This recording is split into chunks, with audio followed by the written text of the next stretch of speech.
Hello everyone. My name is Zhehan. I'm a four-year PhD student from Tsinghua University, supervised by Professor Zhongzhi Yu, and I'm based in Cambridge. Today I'm very happy to have a chance here to give a talk about one of my recent ongoing works about cosmological correlators at the loop level. I think the paper will appear soon. Okay, so for me, one of the most motivation to study these cosmological correlators is the cosmological correlator physics. The idea is that inflation provides us with a natural environment at very high energy. As described by Hubble, it could be as high as 10 to the 13th GeV, which is much higher than any terrestrial colliders. So we want to utilize the expansion of space-time background to produce particle at this Hubble scale as a collider. And then we can probe the physics at this high energy through these cosmological correlators, which are observable, as I'll mention later. Okay, so the idea was first proposed by Shingan and Yi in the context of quasi-single field inflation, and later was given a more popular name, the cosmological collider physics. Okay, so what are cosmological correlators? There are equal time correlation functions of massless curvature fluctuations or the inflaton fluctuations after a gate transformation. Okay, they can be measured by looking at the correlation function of temperature fluctuations in the CMB or the overdensity in the large scale structure. So basically, if you look at anything in the sky at a large scale, you are looking at this correlation, looking at these cosmological correlators. So that's why they are observables. In particular, if you consider this process, I plot here, where a pair of heavy field was produced simultaneously from vacuum because of the lack of energy conservation in the theta, then it can decay into inflaton. And this process will leave a very unique characteristic feature shape in the 3-point function, in the correlation function. Okay, so I plot the 3-point function here. The black line is the correlators, and you can see there is a oscillation on the log scale of momentum ratio. Okay, so there is and the frequency of this oscillation is the mass of this heavy field. So there is a very simple physical intuition is that after crossing the horizon, the mode function of this this field will be e to the imt. So it's an oscillation with frequency mass in the physical time. But the background spacetime expands exponentially. So this will give rise to oscillation on the log scale of momentum ratios, also with frequency m. Okay. By the way, the signals cannot be contaminated by the late time universe because it's on the log scale. Okay, so it's difficult to mimic this log behavior. Okay, so what can we learn from this correlator, from this cosmological correlators? The first thing is the inflation. If you measure the log behavior, you're measuring the inflation. The next thing is the mass. Okay, so the frequency denotes the mass. And we can learn more from it. For example, we can learn the spin of the particle through this angular dependence. We can also learn how many particles are oscillating by the scaling behavior. And also, we can measure the phase of this oscillation, which is, there's no ambiguity of this phase, which can help to break the degeneracy of different types of interactions. Okay, so this is the information we can learn from the cosmological signal.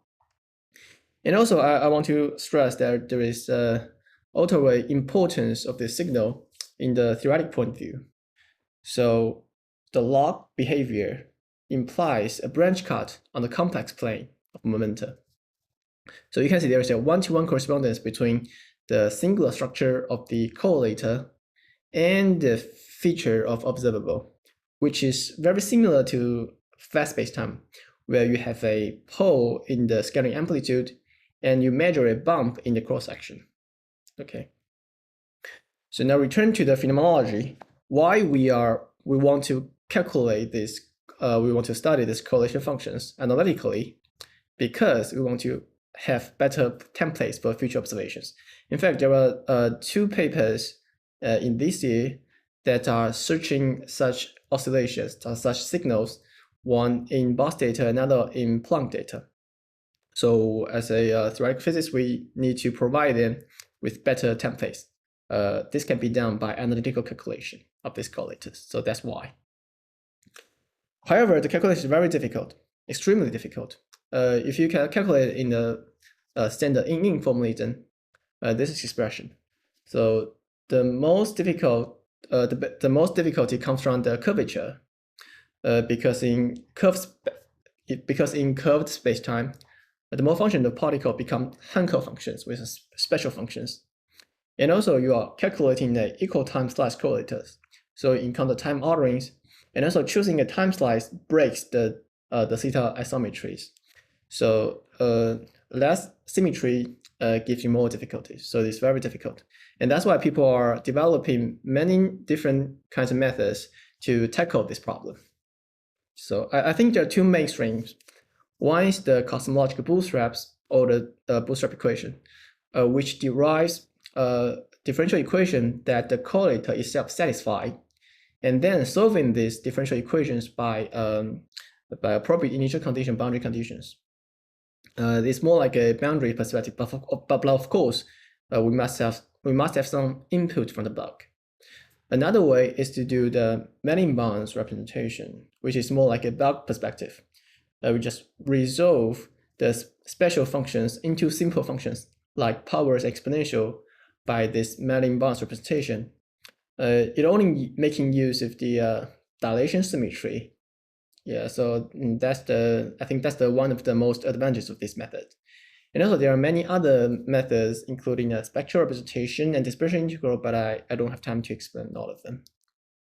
Okay, so most of these functions apply well to tree-level diagrams. So up to now, I think general tree graphs are solved, although there are some degenerate cases which are also important, but in general, they're solved. However, loop graphs are still difficult. So the only known result of loop with cosmological correlator signals is the covariant bubble. And also the method heavily relies on the full theta isometry, because they use spectral decomposition and you rotate it into Euclidean ADS, which requires the symmetry here. So now I need to stress 2 things. One is loops are important because if you are looking at the signals from fermions or charged particles, the leading contribution from a loop, because it can only appear by pairs.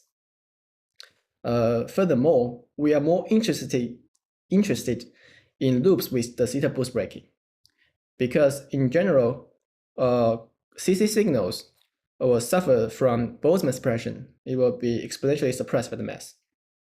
So if it's a loop, it will be suppressed double.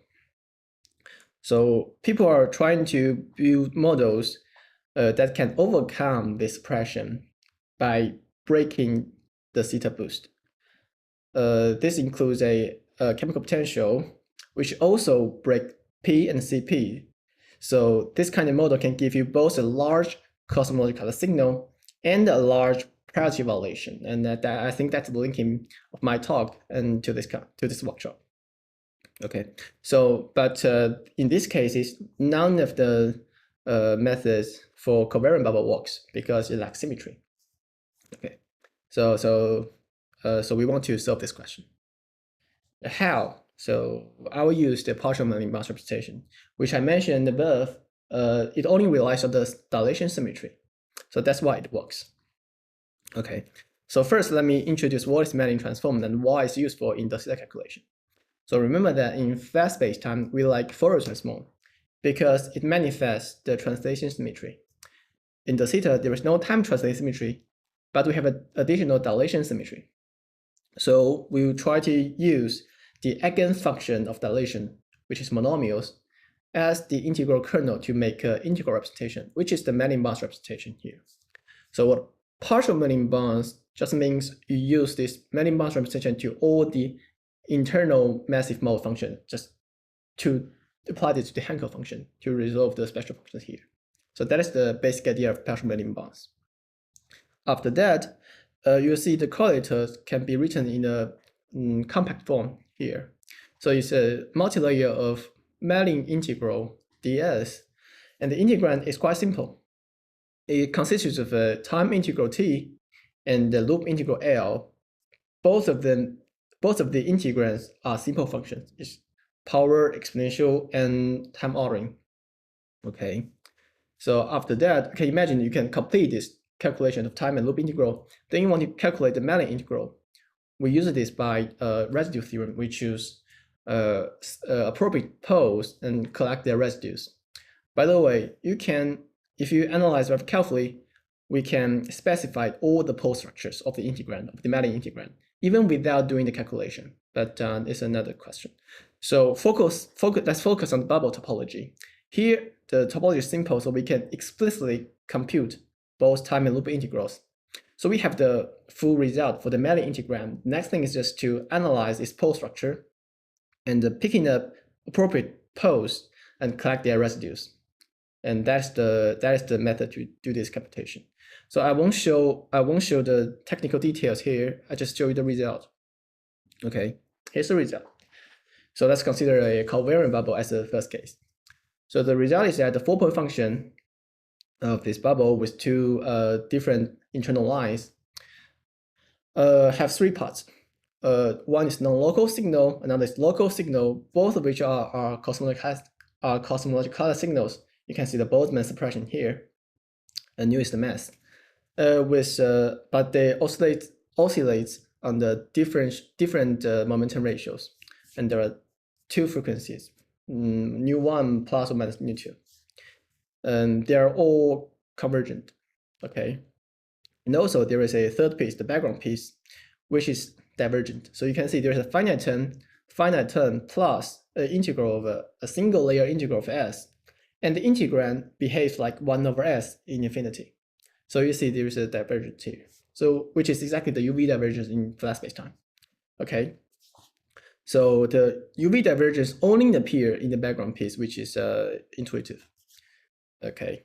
And the divergent part, we can extract the divergent part behaves like this, and it can be cancelled by introducing a counter term of a contact interaction, 5 prime to the 4th, which is exactly the same in flat spacetime. However, notice that there is a ambiguity by of the coefficient of this interaction, of this counter term. We can add any finite coefficient here. So after that, after introducing the counter term, the renormalized background is shown as below. So you can see there's a finite term plus a convergent integral because the divergent part is cancelled by 1 over s, this factor. And also, there is a contribution of the contact graph with an arbitrary coefficient, which should be determined by renormalization or by the experiment. Okay, so that is the full result of the background piece. Okay, so up to now, we have the full result for both the signal and the background. Okay, with this result, we can easily plot the signal of this covariant bubble, let's say. So this is a plot. And for the equal mass case, we reproduced the known results from previous literature. So I say this is more like a consistency check. Furthermore, we can also use this method to calculate the non-covariant bubble. You can see the interaction here. This sigma prime square breaks the theta boost. Okay, so the main point is that the Mellin-Barnes representation in this method, there's no difference between covariant and non-covariant bubble because it only relies on dilation symmetry. So here I plot the signal from this non-covariant bubble in the blue line compared to the covariant bubble with the same mass. So you can see the amplitude are different, and also they have the same frequency because the mass are the same, but they have different phases. So in principle, you can break the degeneracy by measuring the phase. Okay, so basically this is the full result I want to say. So here is the brief summary. So in this talk, in this paper, we successfully applied the partial Mellin-Barnes to loop level diagrams, and we basically solve any loop topologies with arbitrary interactions. Okay, so they are completely solved even without the zeta boost symmetry. And as a first application, we show new results for signals from the toy model with the zeta boost breaking bubble. Okay, there are some immediate applications in the future. So I think the quickest one is that we can consider bubbles with a spinning particle with chemical potential. As I said, I think there is no difference between the scalar case. No much difficulties. And it can give you a large cosmological signal and also a large parity breaking, parity violation.